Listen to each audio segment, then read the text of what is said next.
नमस्कार साथियों, exam plus 21 के यूट्यूब चैनल में मैं अजय मिश्रा आप सभी लोगों का स्वागत करता हूं।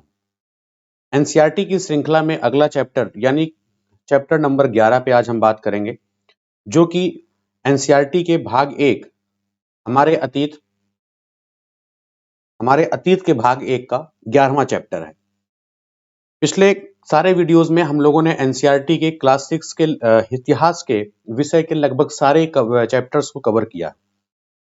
उसी श्रृंखला में आज इतिहास के जो हमारा अतीत नाम की पुस्तक है उसका जो पार्ट 1 है उसके 11 चैप्टर के बारे में 11वें चैप्टर के बारे में हम चर्चा करने वाले। इस चैप्टर का शीर्षक है हमारे इमारतें, चित्र और किताबें, यानी कि प्राचीन काल की सभी इमारतों के बारे में, चित्रकलाओं के बारे में और जो प्रसिद्ध पुस्तकें हैं उनके बारे में हम इस चैप्टर में पढ़ेंगे, देखेंगे, समझेंगे।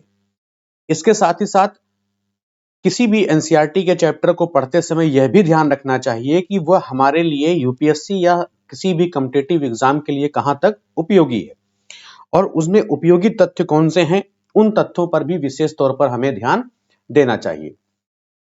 तो जैसा कि एनसीईआरटी के सभी चैप्टर्स जो है एक छोटी सी स्टोरी के माध्यम से शुरू किए जाते हैं। यहां पर भी एक बच्चा है जिसका नाम है मरुतसामी।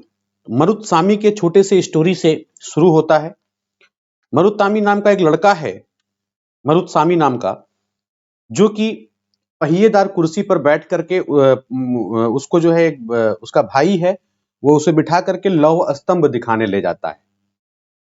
लोहा भी एक प्रकार का मेटल है, राइट। तो आगे हम इस चैप्टर में मेटल के बारे में पहले पढ़ेंगे। तो वो लेकर के जाता है, लौह स्तंभ दिखाता है जो कि कुतुब मीनार के पास में है दिल्ली में। जो लोग गए होंगे जानते होंगे।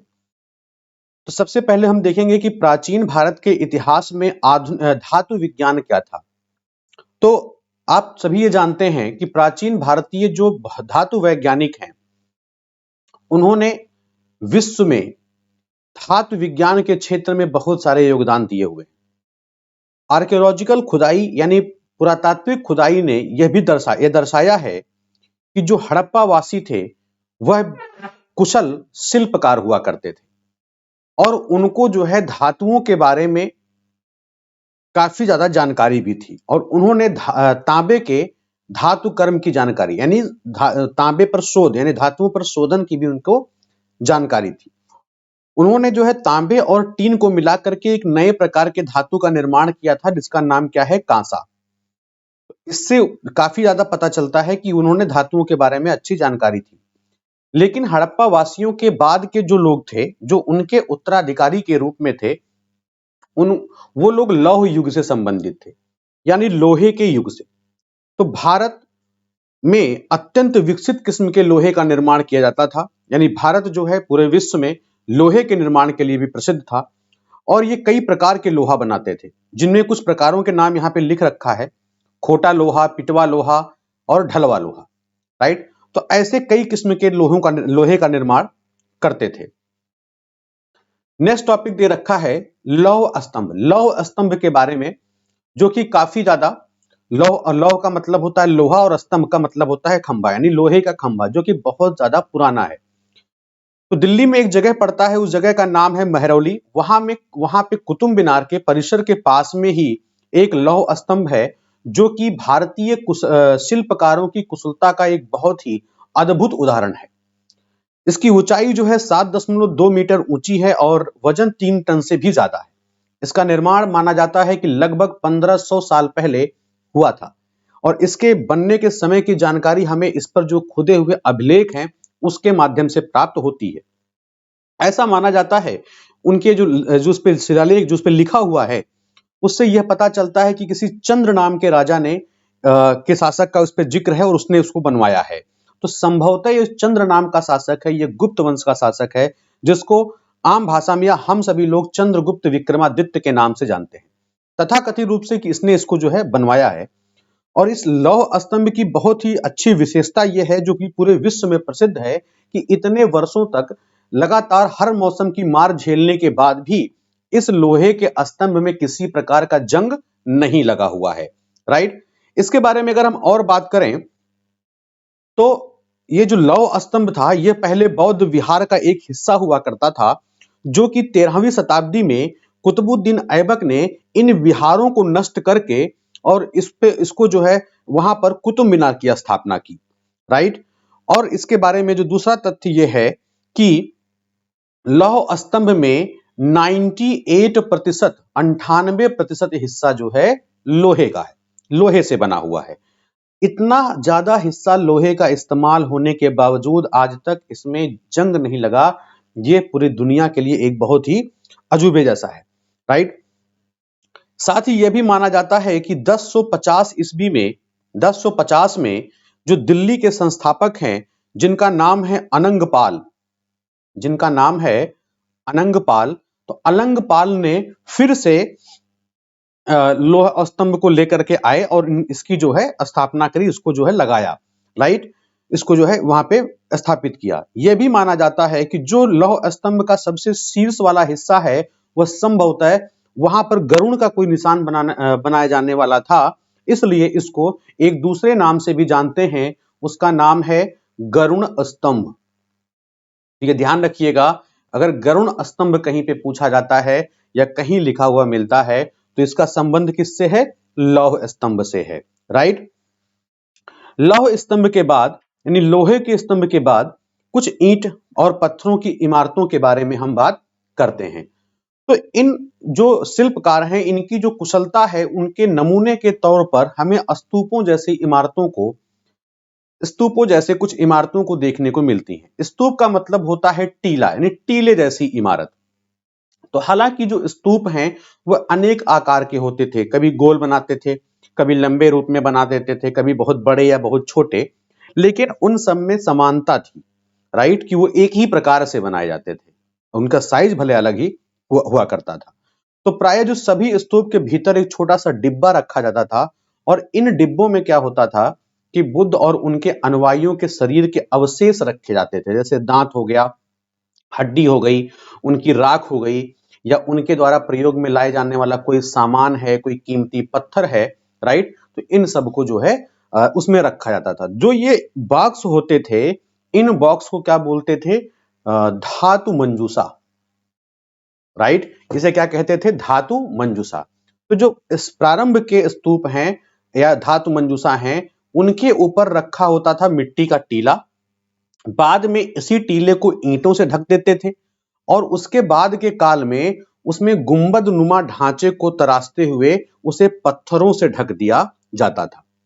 तो प्रायः जो है, जैसे आप यहाँ पे सामने आप देख रहे हो कि यह एक क्या है? एक स्तूप है। कहाँ का स्तूप है ये सांची का स्तूप है। कहाँ पर स्थित है? मध्य प्रदेश में। तो जो छोटे एग्जाम की तैयारी करते हैं, राइट, उनके लिए इंपॉर्टेंट है कि सांची का स्तूप कहां पर स्थित है? मध्य प्रदेश में। और इस स्तूप का निर्माण कई सौ सालों तक चला है, इसके बारे में बताया है। और इस स्तूप में ईंटों का प्रयोग संभवतः कब हुआ है? अशोक के जमाने का प्रयोग हुआ है। और उसके बाद जो उसके बगल में रेलिंग बनाई गई है, जो प्रवेश द्वार बना है, वो उसके बाद के शासकों ने जो है उस पर जोड़ा हुआ है। उसके बारे में जब बात करते हैं, तो जो स्तूप बनते थे, उस स्तूप की परिक्रमा करने के लिए, यानी उसको चारों तरफ से घूमने के लिए, उस पे परिक्रमा करने के लिए एक वृत्ताकार पथ बनाया जाता था और उस पथ को क्या बोलते थे? प्रदक्षिणा पथ, राइट। ध्यान रखिएगा, ये जो शब्द हैं प्रदक्षिणा पथ, उसको ध्यान में रखिएगा। इस रास्ते को रेलिंग से घेरा जाता था और उस रेलिंग को क्या कहते थे? वेदिका कहा जाता था, राइट। उस रेलिंग को वेदिका कहते थे। वेदिका में जो है प्रवेश द्वार बनाए जाते थे, मतलब जगह जगह पर उसमें आने जाने के लिए, रेलिंग के अंदर प्रवेश करने के लिए प्रवेश द्वार बनते थे। उसे क्या बोलते थे? तोरण, राइट। उसे क्या कहते थे? तोरण। तो रेलिंग और जो तोरण हुआ करता था, वह प्रायः मूर्ति कला की सुंदर कलाकृतियों के उस पे जो है उस पे सजाया जाता था। क्लियर? तो आप ये बगल में आप देख रहे हो सांची का महान स्तूप, राइट। और आपको ये भी कह रहा है एनसीईआरटी की जाके आप अमरावती को ढूंढिए मानचित्र में कहाँ है। तो यहाँ पर एक भव्य स्तूप हुआ करता था, लगभग कब का? 2000 साल पहले। इस स्तूप को सजाने के लिए इनके शिलाओं पर कई सारे चित्र उकेरे हुए होते थे। कई बार जैसे आपने देखा कि ईंटों से, पहाड़ और पत्थरों से इन स्तूपों को बनाया जाता था, तो कई बार ऐसा भी होता था, कुछ ऐसे स्तूप भी मिले हैं जिनका निर्माण पहाड़ियों को काट करके गुफाएं, मतलब कि गुफाओं के माध्यम से, मतलब गुफा की तरह बनाया जाता था। तो इस तरह की जो कई गुफाओं हैं उनको मूर्तियों और चित्रों के माध्यम से सजाया जाता है। जैसे आप यहाँ पर देख रहे हो कि ये अमरावती का जो है, अमरावती की जो गुफा है उसके अंदर बनाया गया एक शिल्पकृत है। शिल्पकृत का मतलब क्या है? पत्थरों पर उकेरे गए आकृति, उनको क्या बोलते हैं? शिल्पकृत। तो ये भी माना गया है कि इस काल में कुछ आरंभिक हिंदू मंदिरों का भी निर्माण किया गया और इन मंदिरों में विष्णु, शिव और दुर्गा जैसे देवी देवताओं की पूजा होती थी। मंदिरों में का जो सबसे महत्वपूर्ण भाग होता था उसे क्या बोलते थे? गर्भगृह, जो बिल्कुल मध्य में बिल्कुल मुख्य भाग माना जाता था मंदिरों का। और यहाँ पर जो उस मंदिर की मुख्य देवी या देवता होते थे, उनकी मूर्ति रखी जाती थी और इसी स्थान पर पुरोहित जो है धार्मिक अनुष्ठान करते थे और भक्त जो है पूजा अर्चना किया करते थे। तो जो गर्भगृह होता था उसको मंदिर का सबसे पवित्र स्थान बताया गया है और इस पवित्र स्थान को दिखाने के लिए काफी ऊंचे-ऊंचे जो है मतलब कि जगह ऊंचे-ऊंचे गुंबद टाइप में बनाए जाते थे। जैसा कि भीतर गांव के मंदिरों में सबसे ऊपर काफी ऊंचाई तक का निर्माण किया जाता था, जिसे क्या बोलते थे? शिखर। काफी ऊंचे, आप देख लो सबसे ऊपर वाला हिस्सा है, इसे क्या बोलते थे? शिखर। राइट, ये जो सबसे ऊपर वाला हिस्सा है किसी भी मंदिर में, सब मंदिर हैं, राइट। शिखर का निर्माण कार्य कठिन कार्य होता था, जो कि बहुत सावधानी से योजनाओं के साथ इसको बनाया जाता था। अधिकतर मंदिरों में जो है मंडप नाम की जगह होती थी। एक जगह होता था, जैसे आपने ये गर्भगृह सुना, वैसे ही एक मंडप जैसे जगह होता था और उस मंडप जैसे जगह को क्या बोलते थे? सभागार बोलते थे, राइट। उस मंडप जैसे जगह को क्या मतलब? एक सभागार होता था जहां पर कई सारे लोग इकट्ठा होते थे और अपना वो लोग आपस में कुछ सत्संग वगैरह किया करते थे, ऐसा माना गया है। जो आप ये चित्र देख रहे हैं, ये जो चित्र है वह उत्तर प्रदेश के भितरगांव का आरंभिक मंदिर है, जिसका समय लगभग 1500 साल पहले बताया गया है और ये पकी हुई ईंटों और पत्थरों से बनाया जाता था। और जो ये दूसरा देख रहे हैं वह महाबलीपुरम का एक एकाश्मिक मंदिर है। एकाश्मिक मंदिर का मतलब ये होता है कि ये मंदिर विशाल पहाड़ी को तराश करके बनाए जाते थे। तो इसमें अंतर क्या होता था कि जो ये मंदिर हैं इस पे एक के ऊपर एक ईंटों को रख करके नीचे से बनाया जाता था, राइट। और जो ये एकाश्मिक मंदिर होते थे इनको पत्थर काट करके ऊपर से नीचे की तरफ डिजाइन करते हुए बनाया जाता था। ठीक है, तो ये अंतर होता है एकाश्मिक मंदिर में और नॉर्मल मंदिर में, राइट। इसके साथ ही साथ आप यहाँ पर देखो एक मंदिर और है जिसको ये सबसे पहला दुर्गा मंदिर है और ये कहाँ पर है? एहोल। एहोल का मंदिर है, राइट। इसके टाइम पीरियड कब का है? ये लगभग 1400 साल पुराना है। आज से लगभग 14, आज का मतलब क्या है? एनसीईआरटी में आपने शुरुआत में ध्यान दिया होगा कि 2000 को, सन 2000 को एक केंद्र बिंदु माना गया है। तो 2000 से लगभग 1400 साल पुराना है, 1400 साल पुराना है, राइट। तो ये ऐसे ही कुछ आप जो जगह ढूंढना, महाबलीपुरम कहाँ पर है मैप में और एहोल कहाँ है। तो इन शहरों में काफी ज्यादा मंदिरों का उत्थान हुआ है, पत्थरों से बने हुए उत्कृष्ट मंदिर हैं जो आपने अगल बगल में कुछ देखे। इसके बाद स्तूप और मंदिर किस तरह से बनाए जाते थे उसके बारे में बताया है। स्तूपों और मंदिरों का जो बनाने की प्रक्रिया होती थी उसके कई सारे स्टेज होते थे, कई सारी उसकी अवस्थाएं होती थी। इसके लिए काफी ज्यादा पैसा भी खर्च होता था। तो संभवतः आमतौर पर राजा और रानी जो हुआ करते थे वो इनको बनवाने का जो है निश्चय करते थे। इसमें जो पहला काम किया जाता था उसमें होता था कि पत्थरों के पहले अच्छे किस्म को ढूंढा जाए, शिलाखंडों को खोद करके निकाला जाए, फिर मंदिर या स्तूप के लिए काफी विचार विमर्श करके एक तय स्थान को ढूंढा जाए और उस तय स्थान पर सभी चीजों को पहुंचाया जाए और वहां पर पत्थरों को काट छांट और तराशने के बाद खंभे, दीवारों की चौखटें, फर्शों को, छतों को आकार दिया जाता था। इसके बाद तैयार हो जाने पर सही जगह पर उन्हें लगाया जाता था, जो काफी मुश्किल काम होता था। ये जो आप चित्र देख रहे हैं, ये चित्र जो है उड़ीसा के जैन मठ का है। तो इसमें आप देखो ये पूरी एक पहाड़ी है, राइट। इस पूरी पहाड़ी को काट करके, खोद करके 2 मंजिला इमारत बनाया गया है। इनमें आप यहाँ पे आप देख सकते हो, इसकी नक्काशी को देख सकते हो, यहाँ पर आप इसके प्रवेश द्वार को भी देख सकते हैं। ठीक इसी तरह के शानदार ढांचों का निर्माण करने वाले शिल्पकारों को सारा खर्च संभवतः राजा रानी ही देते थे। इसके अलावा इन स्तूपों या मंदिरों में आने वाले भक्त भी इसके लिए उपहार लेकर के आते थे। इसकी इमारत की सजावट की जाती थी। जैसे हाथी दांत का काम करने वाले श्रमिकों के संघ ने सांची के एक अलंकृत प्रवेश द्वार यानी तोरण को बनाने का खर्च दिया था। तो ये पता कैसे चलता है कौन दिया था? तो उन जो शिल्प होते थे, जो मंदिर बनते थे, उनके जो खंभे होते थे, उन पर इन लोगों का नाम भी लिखा होता था। जैसे आप यहां पर देख रहे हो, तो ये क्या है? ये एक जो है अ, मूर्ति का चित्र है, जो कहां पे रखा गया है? राष्ट्रीय संग्रहालय में, जो कि उकेरी गई मूर्ति है, राइट? यानी पत्थर पे काट के बनाई गई मूर्ति है। इन सब मंदिरों की सजावट के लिए जो पैसे देने वाले थे, उनमें से मुख्यतः व्यापारी होते थे, कृषक, माला बनाने वाले लोग, इत्र बनाने वाले लोग, लोहार, सुनार और ऐसे बहुत सारे स्त्री पुरुष शामिल थे, जिनका नाम उन खंभों और रेलिंग की दीवारों पर खुदा भी हुआ है। तो इसलिए जब आप इन स्थानों पर जाएंगे, तो वहां पर देखेंगे भी इन सारे लोगों का नाम भी लिखा हुआ है, राइट? इसके बाद बात आती है चित्रकला की। आप यहाँ पे सामने एक पेंटिंग्स भी देख रहे हो, राइट? पेंटिंग है जो कि अजंता के चित्र हैं, राइट? कि अब मानचित्र में आप अजंता को भी ढूंढिए, तो अजंता जो है काफी प्रसिद्ध जगह है चित्रकारी के लिए। तो यहाँ पर पहाड़ों में सैकड़ों सालों के दौरान कई गुफाएं खोदी गई अजंता में, जिसमें ज्यादातर बौद्ध भिक्षुओं ने रह करके रहने वाले उनके लिए विहार बना हुआ था और इनको कुछ चित्रों के द्वारा सजाया गया था। जैसे कुछ उदाहरण आपको दिख रहे हैं यहाँ पर, एक पेंटिंग्स और ये एक पेंटिंग, राइट? तो इनके जो ये गुफाओं के अंदर काफी अंधेरा होता था, तो अधिकतर जो चित्र बनते थे वो मशालों की रोशनी में बनाए जाते थे, क्योंकि टेक्नोलॉजी तो इतनी डेवलप थी नहीं। और आज भी आप इन चित्रों में देखोगे तो यहाँ पर इनका जो रंग है वह 1500 साल बाद भी ऐसा ही चमकदार है जैसा पहले हुआ करता था।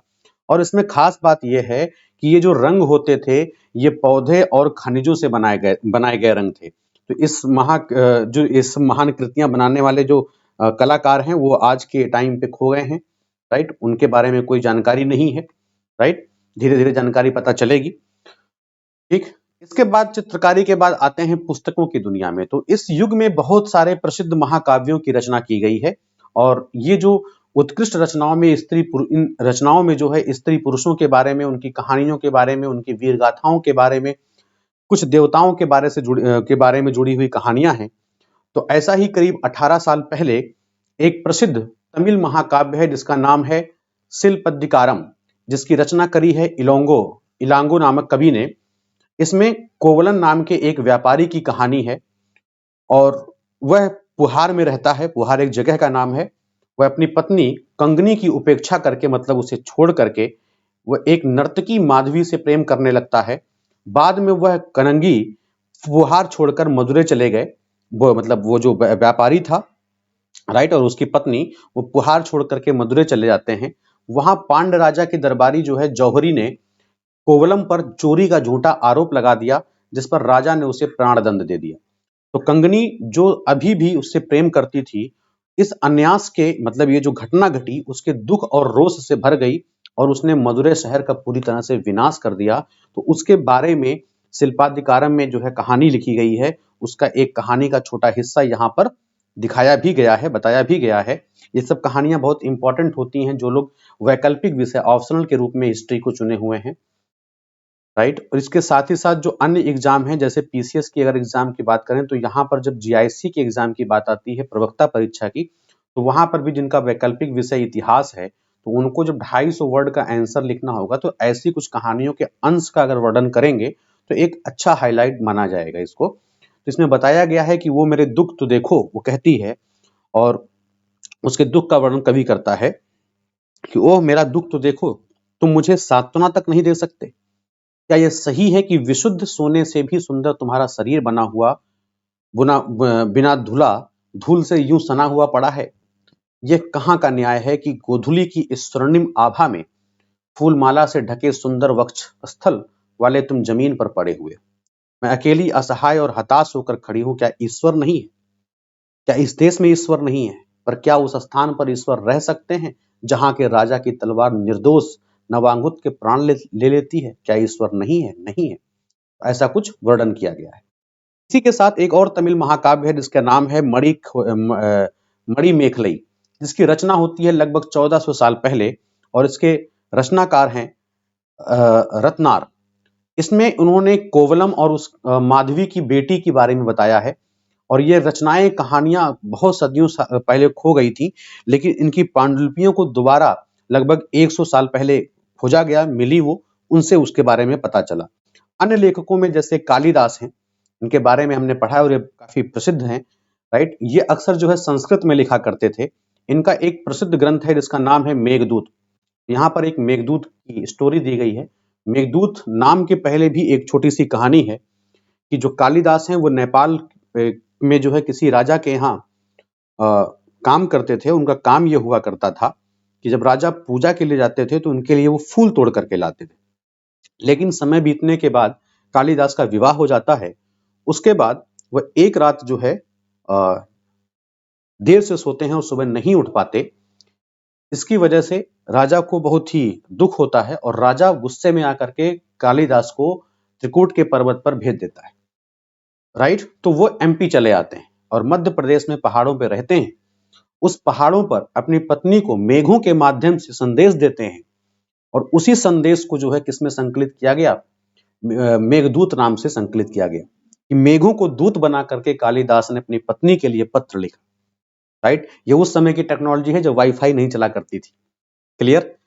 तो उस प्रसिद्ध रचना मेघदूत का एक अंश यहां पर दिया गया है जहां पर विरही प्रेमी बरसात के बादल को अपना संदेश वाहक बनाने की कल्पना करता है कवि।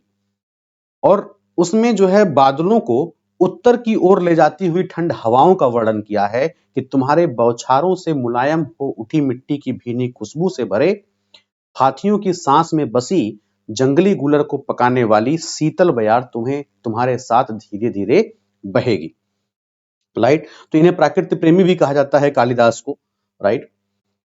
इसी के साथ साथ कुछ पुरानी कहानियों का संकलन और संरक्षण भी हुआ है। तो हिंदू धर्म में से जुड़ी कई कहानियां जो कि बहुत पहले से प्रचलित थीं, इसी काल में लिखी गई, जिसमें से पुराण भी शामिल हैं। पुराणों का शाब्दिक अर्थ होता है प्राचीन।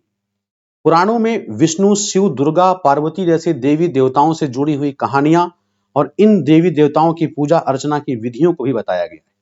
इसके अलावा इसमें संसार की सृष्टि और राजाओं के बारे में या उनसे जुड़ी हुई भी कहानियां हैं। तो अधिकतर जो पुराण हैं वह सरल संस्कृत श्लोक में लिखे गए हैं, जिनको सब उन्हें सुन सकें और समझ सकें। सुनना भी जरूरी था, समझना भी। क्यों? क्योंकि उस समय में स्त्रियों और शूद्रों को जिन्हें वेद पढ़ने की अनुमति नहीं थी, कम से कम वो भी इन कहानियों को, इन पुराणों को क्या करें, सुन सके।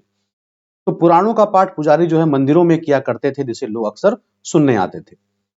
दो और महाकाव्य हैं संस्कृत के जो काफी ज्यादा फेमस हैं। उनका नाम है महाभारत और रामायण, जो कि काफी लंबे समय तक लोकप्रिय रहा है। उनकी कहानियों से लगभग सभी परिचित हैं। महाभारत कौरव और पांडवों के बीच के युद्ध की कहानी है। इस युद्ध का जो उद्देश्य है वह पुरु वंश की राजधानी हस्तिनापुर की गद्दी को प्राप्त करने से है। यह कहानी तो बहुत ही पुरानी है, पर आज हम जिस रूप में पाते हैं वह करीब 1500 वर्ष पुराना है, राइट। माना जाता है कि पुराणों और महाभारत दोनों को ही जो है किसने संकलित किया है, व्यास नाम के ऋषि ने, वेद व्यास इनको कहते हैं, ने संकलित किया है। और महाभारत में ही भगवत गीता है, जिसके बारे में हमने लास्ट चैप्टर में, 9वें चैप्टर में पढ़ा हुआ है। रामायण की कथा भी उसी तरह है। कौशल के राजकुमार हैं जिनका नाम है राम। उनके पिता उन्हें वनवास दे देते हैं, इनके बारे में तो लगभग सभी जानते हैं। और वन में उनकी पत्नी सीता का लंका के राजा रावण के द्वारा अपहरण कर लिया जाता है और सीता को वापस पाने के लिए राम को लड़ाई लड़नी पड़ती है और वो विजयी होकर के फिर से कौशल की राजधानी अयोध्या में लौटते हैं। तो महाभारत की तरह रामायण भी एक प्राचीन कहानी है जिसे बाद में लिखित रूप दिया गया। इसके साथ ही साथ यहाँ पे बता दें कि ये जो दोनों महाकाव्य हैं इनको कई भाषाओं में लिखा गया और अलग अलग कवियों ने, अलग अलग रचयिताओं ने इसको अलग अलग भाषाओं में लिखा है। तो इसको जरूर ढूंढने का प्रयास करिए कि किस भाषा में महाभारत को या रामायण को लिखा गया और उसे किसने लिखा है, क्लियर। इसके अलावा जो ये सब तो बातें हुई जो कि बहुत ही बड़े महापुरुष लोग लिखा करते थे, महर्षि लोग लिखते थे। लेकिन कुछ आम लोग भी बहुत सारी कहानियां, कविताएं और मनोरंजन की वजह से नाटक वगैरह खेलते थे, नाचते गाते थे। तो इनमें से कुछ तो उस समय के आसपास के जातक और पंचतंत्र कहानियों के रूप में लिखित सुरक्षित कर लिए गए। जातक कथाएं तो अक्सर स्तूपों और उनकी रेलिंगों पर अजंता के चित्रों के द्वारा दर्शाई गई थी। इसमें से एक कहानी है जो कि बंदर के राजा की कहानी है। इसको बहुत अच्छी तरह से चित्रित भी किया गया है। इसमें बताया गया है कि एक समय बंदरों का एक महान राजा हुआ करता था जो हिमालय के गंगा के किनारे अपने लगभग 80,000 अनुयायियों के साथ रहता था। और इन सारे बंदरों को एक खास आम के पेड़ बहुत ही प्रिय थे, बहुत ही पसंद थे, और ये आम बहुत ही मीठे हुआ करते थे। इतने स्वादिष्ट आम पूरे धरातल पर नहीं उगते थे। ये कहानियों का एक हिस्सा है। एक दिन एक पका हुआ आम गंगा नदी में गिर जाता है और बहते-बहते कहाँ पहुंच गया? वाराणसी। उस समय नदी में वहां के राजा जो है स्नान कर रहे थे और उन्हें यह आम मिला, जिसे खा करके बहुत हैरान हो गए। और उन्होंने अपने राज्य के जंगलों की देखभाल करने वालों लोगों से पूछा कि इस आम का पेड़ कहाँ है, इसे ढूंढो। राइट।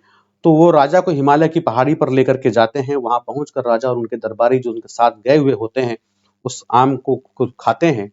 और रात में राजा देखता है कि बंदर भी उसके पके हुए आमों का मजा ले रहे हैं। तो राजा को यह बात बहुत ही बुरा लगता है और उसने उसे मार डालने का फैसला करता है। बंदरों के राजा ने को जब यह बात पता चलती है तो वह अपनी प्रजा को बचाने के लिए योजना बनाता है और उसने आम के पेड़ की टहनियों को तोड़ के इकट्ठा करता है और उसे आपस में बांध करके नदी पर एक पुल बनाता है, जिसमें एक छोर को वह तब तक पकड़े रहता है जब तक कि उसकी सारी प्रजा उस नदी को पार नहीं कर लेती है। ये सब देख करके और इस प्रयास में वह इतना थक जाता है कि वह मरणासन होकर के गिर पड़ता है। राजा जब इन सब चीजों को देखता है तो बहुत ज्यादा आश्चर्यचकित होता है और उसे बचाने की कोशिश करने लगता है, पर वह सफल नहीं हो पाता। तो बंदर राजा की मृत्यु पर उसे शोक होता है और राजा ने उसको पूरा सम्मान उसके बाद देता है।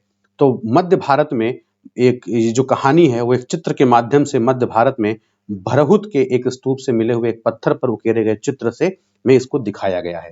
राइट। जो चित्र आपके सामने अभी था। इसी के साथ ही साथ विज्ञान की पुस्तकें भी लिखी जाती थी। तो उस समय के जो महान गणितज्ञ और खगोल शास्त्री, मैथमेटिशियन और एस्ट्रोलॉजर हुआ करते थे, उनका नाम है आर्यभट्ट। उन्होंने संस्कृत में आर्यभट्टियम नाम की पुस्तक लिखी है और उन्होंने लिखा कि कि दिन और रात पृथ्वी की अपनी धुरी पर चक्कर काटने की वजह से होता है, और जबकि सबको लगता है कि रोज सूर्य का उदय होता है और अस्त होता है। तो उन्होंने ग्रहण के बारे में भी काफी ज्यादा वैज्ञानिक तर्क दिए और साथ ही साथ उन्होंने वृत्त की परिधि को नापने की भी विधि ढूंढी, जो कि लगभग उतनी ही सही है जितनी आज की प्रयुक्त होने वाली विधि है। उन्हीं के साथ में कुछ और लेखक होते हैं, वाराह मिहिर, ब्रह्मगुप्त और भास्कराचार्य। ये भी जो है गणितज्ञ और खगोलवेत्ता हैं, जिन्होंने कई चीजें खोजी जिसके बारे में और भी ज्यादा पता लगाओ, गूगल वगैरह करो कि वाराह मिहिर के बारे में क्या क्या है, ब्रह्मगुप्त और भास्कराचार्य के बारे में। उसी बीच में दो एक नया खोज होता है जिसका नाम है शून्य। तो अंकों का प्रयोग पहले से होता था, मतलब 1 2 3 4 ऐसे करके, पर भारत के गणितज्ञों ने शून्य को खोजा और 0 से 1 से पहले रखा और इस नए चिन्ह का आविष्कार किया। तो गिनती की यह पद्धति जो सबसे पहले अरबों के द्वारा अपनाई गई और तब यूरोप में फैल गई। आज भी ये पूरी दुनिया में प्रयोग की जाती है। तो जो उस समय जो रोम के निवासी हुआ करते थे, उस शून्य का प्रयोग किए बगैर गिनती करते थे, लेकिन फिर वो धीरे धीरे आ गए उसमें जो है। राइट। तो इसी के साथ में आयुर्वेद चिकित्सा है। तो आयुर्वेद चिकित्सा जो है विज्ञान की एक विख्यात पद्धति रही है, जो प्राचीन भारत में डेवलप हुई। और प्राचीन भारत में आयुर्वेद के दो प्रसिद्ध चिकित्सक थे, एक हैं चरक जो कि प्रथम और द्वितीय शताब्दी के हैं, और दूसरे हैं सुश्रुत जो कि चौथी शताब्दी के हैं। चरक के द्वारा एक रचित चरक संहिता है, जो कि औषधि शास्त्र की एक उल्लेखनीय पुस्तक है, कृति है। और अपनी रचना जो है उन्होंने सुश्रुत संहिता में सुश्रुत ने किया है। शल्य चिकित्सा के बारे में बताया, ऑपरेशंस के बारे में बताया है। राइट। सर्जरी कैसे की जाती है का विवरण उन्होंने, बहुत सारी विधियों का वर्णन किया गया है। ठीक इसी समय एक अलग जगह पर कुछ अलग कहानी चल रही थी, जो कि एक बहुत महत्वपूर्ण खोज थी, जिसका नाम है कागज। राइट। जो कि हमारे जीवन का एक अभिन्न हिस्सा है। ठीक। तो कागज का आविष्कार लगभग 1900 साल पहले हुआ। कौन किया? लून नाम के एक व्यक्ति ने किया, जो कि कहां से संबंधित है? चाइना से।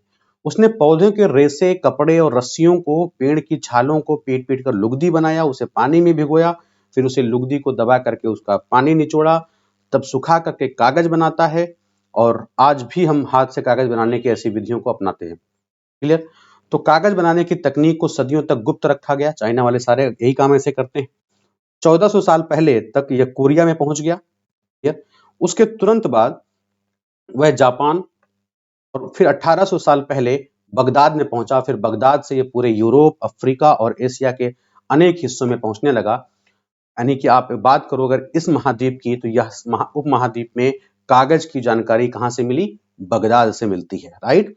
लगभग 1800 साल के आसपास। चैप्टर में इतनी चीजें थी और इसमें लिए जो उपयोगी शब्द हैं आपके लिए वो स्तूप है, मंदिर, चित्रकला, महाकाव्य, कहानी, पुराण, गणित और विज्ञान। राइट। कुछ महत्वपूर्ण तिथियां हैं कि स्तूप निर्माण की शुरुआत कब हुई, 2300 साल पहले। अमरावती की खोज, अमरावती कब का है, 2000 साल पहले। कालिदास कब का है, 1600 साल पहले। लौह स्तंभ, भितरगांव मंदिर, अजंता की गुफाएं, ये सब लगभग 1500 साल पहले। दुर्गा मंदिर 1400 साल पहले। इसके बाद क्योंकि ये पहली एनसीईआरटी ये समाप्त हो रही है तो इसमें जो तिथियां जो हैं वो किस तरह से हैं उसके बारे में एक छोटी सी चर्चा यहाँ पे लिखी हुई है कि जैसा कि इस पूरी पुस्तक में स्टार्टिंग में ही मैंने बताया कि जो शुरुआती डेट माना गया उसे क्या माना गया, 2000 को एक शुरुआती बिंदु के रूप में बताया गया। उसके पहले की जो तिथियां हैं वो अनुमानित जानकारी पर है। तो कई पुस्तकें जो अलग अलग हैं उनमें अलग अलग तिथियां अलग अलग तरह से लिखी गई होंगी। तो इस पुस्तक में तिथियां कुछ दूसरी तरह से हैं, तो उसके आधार पर यह बताया गया कि जो पूरा पाषाण युग है उसकी तिथियां लाखों वर्ष पहले के रूप में लिखी गई। मेहरगढ़ है जहां पे कृषि और पशुपालन की शुरुआत की जो तिथि है उसको बताया गया कि लगभग 6000 ईसा पूर्व की है। हड़प्पा के नगरों का विकास बताया गया है 2700 से लेकर 1900 ईसा पूर्व के बीच में। ऋग्वेद की रचना का समय बताया गया है 1500 से लेकर के 1000 ईसा पूर्व के बीच में। महाजनपदों और गंगा नदी के मैदानी इलाकों में नगरों का विकास और उपनिषद, जैन धर्म और बौद्ध धर्म से जुड़े विचारों का उदय लगभग बताया गया है 500 ईसा पूर्व में। पश्चिमोत्तर सिकंदर में का आक्रमण 2300 से लेकर के 2325। चंद्रगुप्त मौर्य का शासन राजा बनना बताया गया 2321।